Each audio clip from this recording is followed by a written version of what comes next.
नमस्कार दोस्तों, ocean network में आपका स्वागत है। हमारी पीढ़ी जिसने आज़ादी की वो लड़ाई तो नहीं देखी, विभाजन की जो विभीषिका थी वो भी नहीं झेली, किसी न किसी रूप में हमारे जो पूर्वज थे उन्होंने झेली, हमारी पहली पीढ़ी ने उसको देखा भी। लेकिन हम लोग बड़े सौभाग्यशाली हैं कि पिछले करीब-करीब 50 वर्षों का जो हमारे यहाँ का राजनीतिक घटना चक्र रहा है, जो सामाजिक परिवर्तन हुए हैं जिसको हम सोशल ट्रांसफॉर्मेशन कहते हैं और जो आर्थिक बदलाव हुए हैं और वैश्विक स्तर पर भी भारत की प्रतिष्ठा को लेकर के, पहचान को लेकर के, संस्कृति को लेकर के जिस तरह की टीका-टिप्पणियाँ अतीत में हुआ करती थी और जिस तरह की मान्यता अब मिल रही है, हम उसके साक्षी रहे हैं।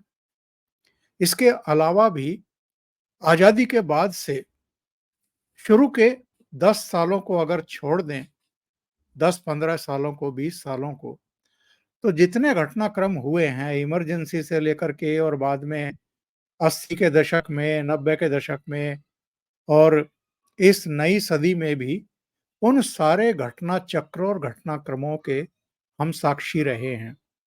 और चूँकि मीडिया का हिस्सा रहे हैं, तो बहुत सारी घटनाओं को, आंदोलनों को, दंगे-फसादों को, चुनावों को, उठा-पटक को और जो एक गोल्डन एरा माना जाता है, फ़िल्म इंडस्ट्री के तौर पर दूसरे क्षेत्रों में, उसको कवर भी किया है।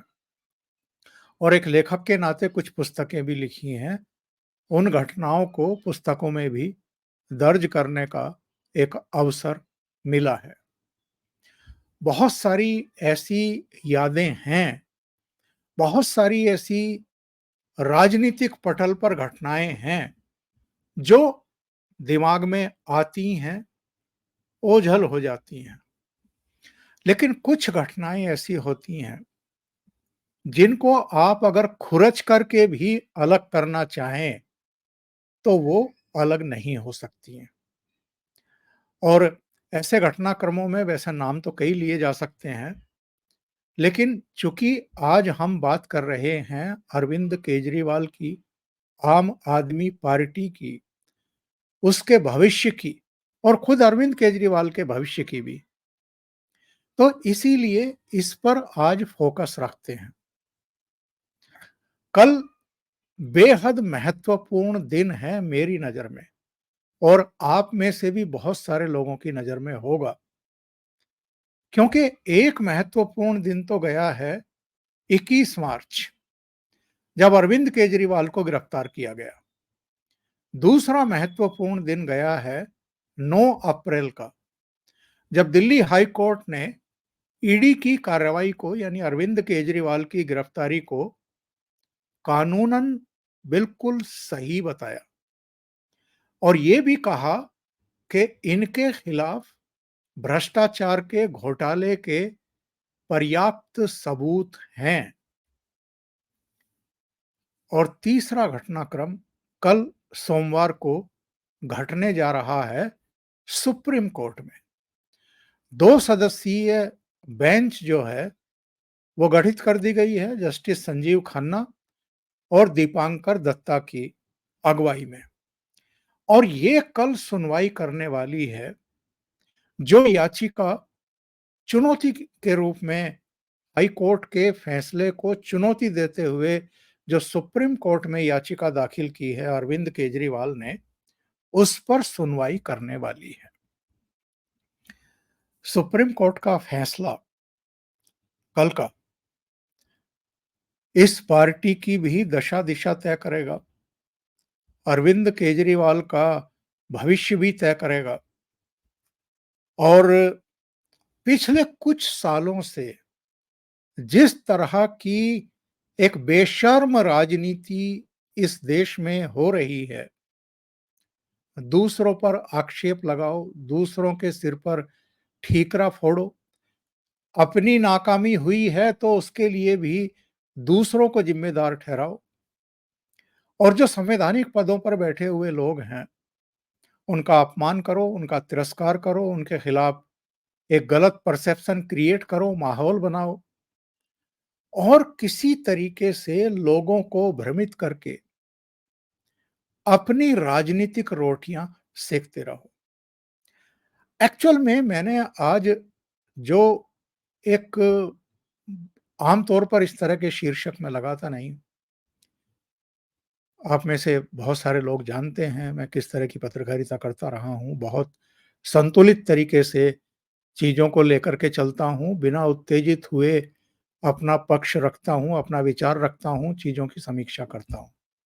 लेकिन अगर आज मैंने ये शीर्षक लगाया है कि आम आदमी पार्टी इतिहास के कूड़े में कहीं दफन मिलेगी, आगे जाकर के जब लोग भारत के राजनीतिक इतिहास को पढ़ेंगे, खास तौर से आज़ादी के बाद का जो इतिहास है, जो पॉलिटिकल पार्टियां हैं, जो उनका बिहेव है, जो उनके कार्यक्रम हैं, जो उनकी नीतियां हैं, जो उनकी दृष्टि है, जो उनकी लीडरशिप थी, जो उनका कंट्रीब्यूशन था देश में और अलग-अलग प्रदेशों में, उसको लेकर के जब शोधार्थी अध्ययन करेंगे, तो ये जो दिल्ली पर पिछले करीब-करीब 1 दशक से दिल्ली वासियों के ऊपर भी और उसकी देखा-देखी मीडिया की एक मदद लेकर के पंजाब में भी और कुछ दूसरे राज्यों में जो हलचलें हुई हैं बीच में, उनके लिए जो पार्टी मुख्य केंद्र में थी, यानी आम आदमी पार्टी, इसके कुल मिलाकर के बिहेव को, इसके उत्थान को, इसके पतन को भी, इसके तौर तरीकों को लेकर के भी जो साधन अपनाए गए हैं यहाँ तक पहुँचने के लिए और जो भ्रष्ट तरीके अपनाए गए हैं, उनको लेकर के भी जब अध्ययन होंगे, जब शोध होंगे, तो इतिहास जो है, जो काल चक्र है, जो समय है, वो महाभारत सीरियल में शुरू में आता था कि मैं समय हूँ। तो ये जो समय है, ये बड़ा क्रूर होता है और एक कालखंड तक किसी को उछलने-कूदने की, शैतानियाँ करने की, मनमानी करने की इजाज़त देता है।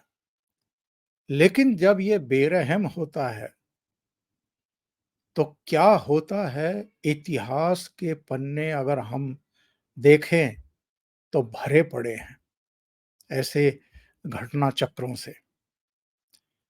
और जब शोधार्थी देखेंगे कि अरविंद केजरीवाल के नेतृत्व में किस तरीके से दिल्ली की सड़कों पर, मुंबई की सड़कों पर, कोलकाता, चेन्नई, बेंगलुरु, चंडीगढ़, तमाम शहरों की सड़कों पर नौजवान बड़ी उम्मीद के साथ तिरंगा लेकर के भ्रष्टाचार के खिलाफ और लोकपाल बिल के समर्थन में आंदोलन कर रहे थे और उस आंदोलन का फायदा उठा करके भावनाओं को कैश करने के लिए जिस तरह के कुचक्र रचे गए अरविंद केजरीवाल इनके कुछ साथियों की तरफ से और उसको जो इन्होंने कैश किया राजनीतिक पार्टी बना करके और सपने तो बहुत ऊंचे-ऊंचे दिखाए गए थे। लेकिन हुआ क्या है, 30 से ज़्यादा घोटालों की, भ्रष्टाचार की, गड़बड़ियों की इस समय फाइलें खुली हुई हैं, जाँच चल रही है। अलग-अलग खरीद के मामलों में भी पॉलिसीज़ में जहाँ-जहाँ टेंडर छोड़े गए, वहाँ पर कोई क्षेत्र ऐसा छोड़ा नहीं है इन्होंने, जहाँ से इन्होंने काला पैसा कमाया नहीं है, लूटा नहीं है एक तरीके से पब्लिक का जो पैसा था उसको। और अभी तो शराब घोटाले में ही ये खुद इनके साथी मनीष सिसोदिया हों, विजय नायर हों, संजय सिंह हों, दूसरे शराब कारोबारी रहे हों, के कविता जो तेलंगाना के पूर्व मुख्यमंत्री, भारत राष्ट्र समिति के प्रमुख केसीआर की बेटी हैं, उनको जिस तरीके से गिरफ्तार किया गया और अभी गिरफ्तार होने वालों की लंबी सूची है। आम आदमी पार्टी के तो अभी कई नेता, वो कहते हैं ना कि कतार में हैं, उनसे सबसे पूछताछ होनी है, उनकी भी अद्योगति प्राप्त होनी है, उनको भी तिहाड़ जेल जाना है। और अभी तो बहुत सारे ऐसे काले पन्ने खुल रहे हैं। सुकेश चंद्रशेखर, जो महाठग के नाम से जाना जाता है, उसने किस तरीके से रैनबैक्सी के प्रमोटर्स को, उनके परिवार वालों को, उनकी पत्नियों को लूटा कि मैं उनको जेल से छुड़वा दूंगा। ऐसे महाठग को भी अरविंद केजरीवाल ने ठग लिया एक तरीके से, सत्येंद्र जैन और मनीष सिसोदिया को आगे करके, कि जेल में हम आपको तमाम तरह की सुविधाएं देंगे, लेकिन आपको 10 करोड़ 12 करोड़ देना पड़ेगा। ये भी कह करके ठग लिया कि दक्षिण में जब आम आदमी पार्टी का विस्तार होगा तो आपको बड़ी लीडरशिप देंगे और आपको राज्यसभा में भेजेंगे। 50 करोड़ और ठग लिए। अभी वो खालिस्तानी पन्नू का तो वीडियो आपने सुना ही होगा। खालिस्तानियों को भी नहीं छोड़ा, आतंकवादियों को भी नहीं छोड़ा इस आदमी ने। जब कभी अमेरिका की यात्रा पर गया था तो कह दिया कि अगर पंजाब में हमारी सरकार आ गई तो जो 92 के बम ब्लास्ट का जिम्मेदार है देवेंद्र सिंह भुल्लर, उसको तो हम 5 घंटे में छोड़ देंगे। और पन्नू का कहना है कि 2017 से लेकर के 2022 तक 133 करोड़ रुपया हमने इस आदमी को दिया है। तो खालिस्तानियों को भी लूट लिया इस आदमी ने। और जिस तरह के कच्चे चिट्ठे खुल रहे हैं इसमें, और अब इस पूरे घटनाक्रम के बीच जो सत्ता पर और संगठन पर कब्जे की लड़ाई इन लोगों के बीच में छिड़ गई है, ये सारी चीजें ये बताती हैं कि ये पार्टी का अंत कैसा होने वाला है, इसका हश्र कैसा होने वाला है। अभी जो नया घटना चक्र है उसकी मैं थोड़ी सी जानकारी आपको दे दूं। अरविंद केजरीवाल और पंजाब के मुख्यमंत्री भगवंत मान अरविंद केजरीवाल से तिहाड़ में जाकर के मुलाकात करना चाहते थे। टाइम फिक्स हो गया था और उससे ठीक पहले ईमेल पहुंचती है संजय सिंह के पास और भगवंत मान के पास कि आपका मुलाकात का जो कार्यक्रम था, जो समय था, उसको रद्द कर दिया गया है सिक्योरिटी रीजन से।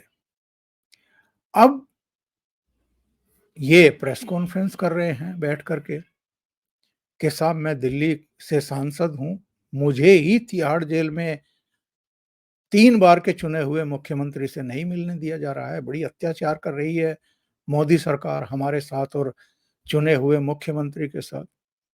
और पंजाब के मुख्यमंत्री का तो प्रोटोकॉल बनता है, वो जाकर के मिल सकते हैं, उनको भी नहीं मिलने दिया जा रहा है।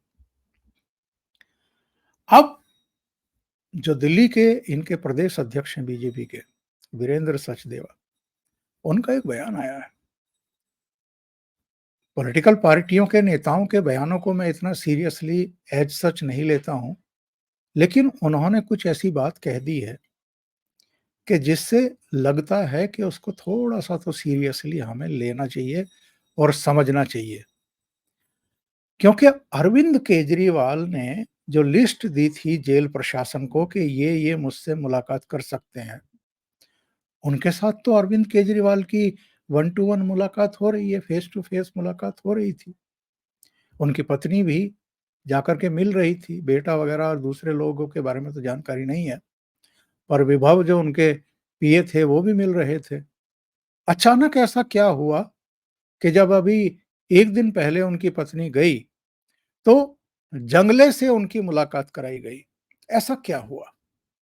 ये अपने आप में जाँच का विषय है। नंबर 2, अगर भगवंत मान और संजय सिंह की मुलाकात टली, मेल से इनको जानकारी दी गई कि सिक्योरिटी कारण से आपसे मुलाकात नहीं होगी। तो वीरेंद्र सचदेवा का कहना ये, बीजेपी के प्रदेश अध्यक्ष का कहना ये है कि ये भी तो हो सकता है कि अरविंद केजरीवाल ने ही इनसे मिलने को लेकर अनिच्छा जाहिर कर दी हो। और ये क्यों? क्योंकि उनका ये आरोप है कि संजय सिंह मुख्यमंत्री बनना चाहते हैं और उन्होंने पंजाब के मुख्यमंत्री को अपने साथ ले लिया है, साध लिया है। यानी भगवंत मान भी चाहते हैं कि अरविंद केजरीवाल इस्तीफा दें और संजय सिंह अब दिल्ली के मुख्यमंत्री बने। अरविंद केजरीवाल चाहते थे कि उनकी पत्नी मुख्यमंत्री बने, शीश महल भी बचा रहेगा और उनके जो करोड़ों रुपए के वकीलों के बिल जा रहे हैं सरकारी खजाने से, वो भी चलते रहेंगे। ये लोग एक तरीके से उनके रास्ते में आ गए हैं, जो उनकी सोच है कि पत्नी को ही मुख्यमंत्री बनाया जाए। इधर आप देख रहे होंगे कि सुनीता केजरीवाल चुप करके बैठ गई हैं। 4 वीडियो उन्होंने जारी किए थे, लेकिन उसके बाद से वो चुप करके बैठी हुई हैं और कुछ इधर बोल नहीं रही हैं।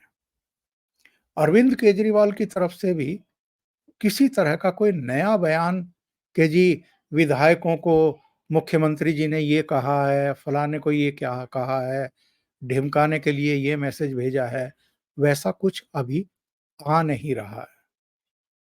इसका मतलब ये है कि सुनीता केजरीवाल हों या अरविंद केजरीवाल हों, ये सब इंतजार कर रहे हैं 15 अप्रैल सुप्रीम कोर्ट की सुनवाई के दिन का।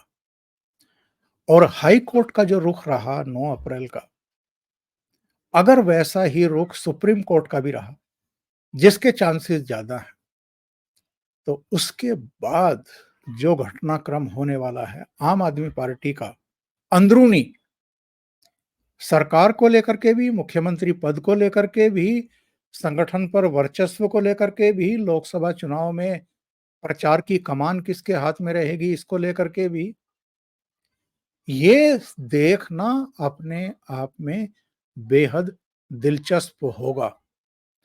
अभी मैं 2-3 दिन पहले ही बहुत ओरसेकर से बातचीत कर रहा था 2024 के लोकसभा चुनाव को लेकर के। वो वीडियो मेरे चैनल पर मिल जाएगा, दोनों चैनलों पर, ओशियन नेटवर्क पर भी, ओमकार चौधरी शो पर भी। अगर आपने नहीं देखा है तो उसको जरूर देखिएगा। उसके अंत में मैंने उनसे एक सवाल पूछा और उसके जवाब में भाऊ ने क्या कहा, जरा उस अंश को सुन लेते हैं। भाऊ, आम आदमी पार्टी का क्या होने जा रहा है? वैसे तो 2014 में भी केवल 4 सीटें पंजाब से आई थी, दिल्ली में तो खाता ही नहीं खुला था, ना 2019 में खाता खुला, और 2019 में तो केवल एक ही सीट पंजाब से आई थी। और ये लोग छाती पीट रहे हैं मीडिया में कि मोदी जी चूंकि केजरीवाल से बहुत घबराते हैं, इसलिए चुनाव से पहले उनको जेल में डाल दिया। तो 3 राज्यों में कांग्रेस के साथ इन्होंने गठबंधन किया है, दिल्ली में, हरियाणा में, गुजरात में। क्या आप देख रहे हैं क्या हश्र होने वाला है आम आदमी पार्टी का? नहीं नहीं, चुनाव की बात तो छोड़ो, आम आदमी पार्टी अब बचने वाली है ऐसा मुझे नहीं लगता, क्योंकि वो एक लीडर के इर्द गिर्द बनी हुई पार्टी है। और अगर लीडर ही गायब हो गया, आप वो चीटियां देखते हो ना, एक गुड़ का कोई थोड़ा गुड़ होता है, शक्कर होती है, उसके इर्द गिर्द बहुत सारी चीटियां इकट्ठा हो जाती है। आप वो उठा लो तो इधर उधर भागने लगती है। बिल्कुल आम आदमी पार्टी की हालत वैसे ही होने वाली है, क्योंकि वो ढूंढ रहे, हम जहां चिपक गए थे वो गुड़ का ये कहाँ टुकड़ा है। तो ये पार्टी, और केजरीवाल ने जानबूझकर वहां कोई सेकंड रैंक लीडरशिप बनाई ही नहीं, उसका खामियाजा उनको भुगतना पड़ेगा। चुनाव की बात छोड़ दो, चुनाव चुनाव के लिए आम आदमी पार्टी की गिनती करना ही जरूरी नहीं है। उनका संगठन भी कितना बचेगा उसकी आशंका मुझे है। शायद उसमें 2 फाड़ 3 टुकड़े कितना हो जाएगा, टुकड़े हो गए इंशाअल्लाह इंशाअल्लाह, वो बोलते जनता मंतर पर बैठ जाएंगे। आम आदमी का कोई भविष्य नहीं है। इस देश में एक टुकड़े-टुकड़े गैंग है ना, जिसको ये अरविंद केजरीवाल भी समर्थन देने पहुँच जाते थे, और राहुल गांधी भी एक बार जेएनयू में पहुँच गए थे, और जो जंतर मंतर पर भी और जेएनयू में भी तमाम तरह के नारे लगाते हैं, भारत तेरे टुकड़े होंगे इंशाअल्लाह, इंशाअल्लाह। तो भाऊ तौर से करने कुछ उसी अंदाज में चुटकी लेते हुए कहा कि आप तेरे टुकड़े होंगे, यानी आम आदमी पार्टी तेरे टुकड़े होंगे इंशाअल्लाह, इंशाअल्लाह। तो यही हालत होने वाली है। देखिए, जो मैं बात कह रहा हूं, इसको इस तरीके से आप समझिए कि अरविंद केजरीवाल ने किन किन लोगों का कब कब सहयोग लिया, इस्तेमाल किया, सीढ़ी की तरह ऊपर चढ़ने के लिए, और फिर उस सीढ़ी में किस तरीके से लात मारते हुए चले गए। अन्ना आंदोलन को ले लीजिए, अन्ना हजारे को ये महाराष्ट्र से लेकर के आए, उनका यूज किया भीड़ जुटाने के लिए, मीडिया का अट्रैक्शन लेने के लिए, देश विदेश से चंदा लेने के लिए। इसके बाद अन्ना हजारे के साथ इन्होंने क्या किया, बाद में आपको ध्यान होगा, लोगों को खुश करने के लिए, मुतमईन करने के लिए, संतुष्ट करने के लिए, उनकी भावनाओं को कैश करने के लिए इन्होंने कहा कि साहब हम तो इतने ईमानदार हैं कि हम पार्टी के भीतर ही एक इंटरनल लोकपाल बना रहे हैं। एक सेना के रिटायर्ड ब्रिगेडियर थे, उनको लोकपाल बना दिया। 2015 में जब ये फिर से चुन करके आए, 2013 में तो 28 सीटें आई थी, 2015 में जब फिर से चुन करके आए और एब्सोल्यूट मेजॉरिटी 67 सीटें मिल गई, तो पहला काम इन्होंने ये किया कि वो जो इंटरनल लोकपाल बनाया था, उसी को भंग कर दिया। और उसके बाद से बेईमानी, भ्रष्टाचार, घोटाला, चंदा चोरी। पहले तो ये अपनी वेबसाइट पर किसी ने 10 रुपए भी दिए हैं तो उसका नाम डालते थे कि 10 रुपया मिला यहाँ से। फिर वो 50-50 लाख की 2 एंट्री हो गई थी। उस पर बड़ा बवाल हुआ था। योगेंद्र यादव और तमाम लोगों ने भी सवाल खड़े किए थे।